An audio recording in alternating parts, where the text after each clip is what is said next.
It's my favorite city, Venice, the way it was meant to be seen from a gondola cruising the canals. And thanks to Google, this is the way you can see it without even leaving home. Few companies have had so great an impact on our 21st century lives as Google. Street View from Google Maps is a prime example. Street View cameras have captured life in cities, rural areas, and wilderness on all 7 continents and in more than 50 countries.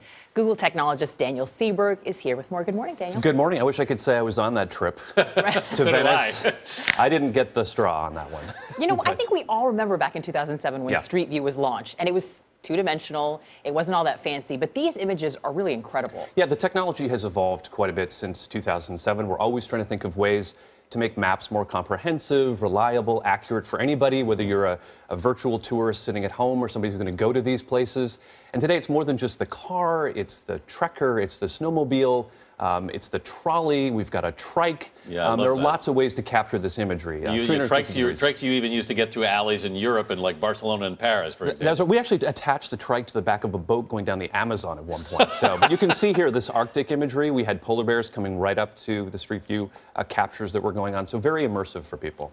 You guys have really gone to some incredible and remote locations. How were you able to map the Galapagos Islands? Well, you know, we actually partnered with the Catlin Sea View Survey Project, which is a research team looking at the changes that are happening in the oceans. We were able to get some underwater imagery through a special camera. And then, of course, we're always thinking, how can we be cautious of the environment? How do we do this in the right way? But then bring those images back to people who wouldn't have an opportunity to go. I wish I could say that I had been, you know, along with Venice.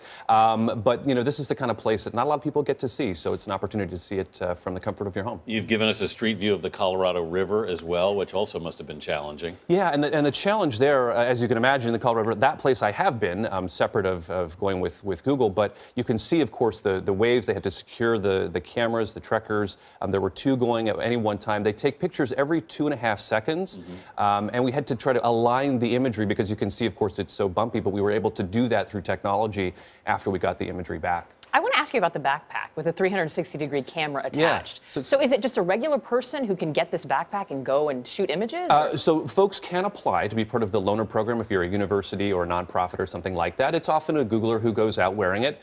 It's about 40 pounds. It has 15 cameras. Ooh, yikes. Yeah, so this is, you know, you definitely need to be in good shape if you're going to hike around with this. And it captures imagery, as I say, every 2.5 seconds. It's about 4 feet. It goes about 2 feet over the person's head as they're hiking around with it.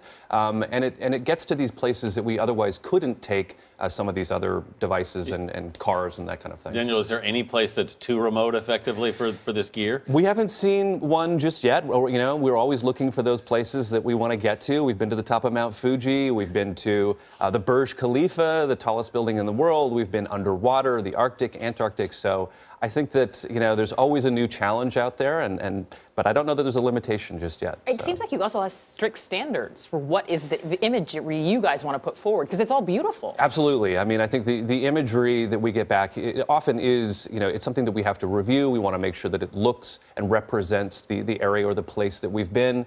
You know, we often are, of course, talking to the local communities. When we go there, we want to make sure that we respect any environmental concerns or access rights and that kind of thing. We, of course, don't just barge into some sensitive place and start taking pictures. And then all of that imagery is then shared on Street View. It can take, you know, a few weeks to a few months, depending on how long it takes to process it all. 6 million miles, I think Google's been on this. Daniel We're getting there, Sieberg, yeah. Thanks so much.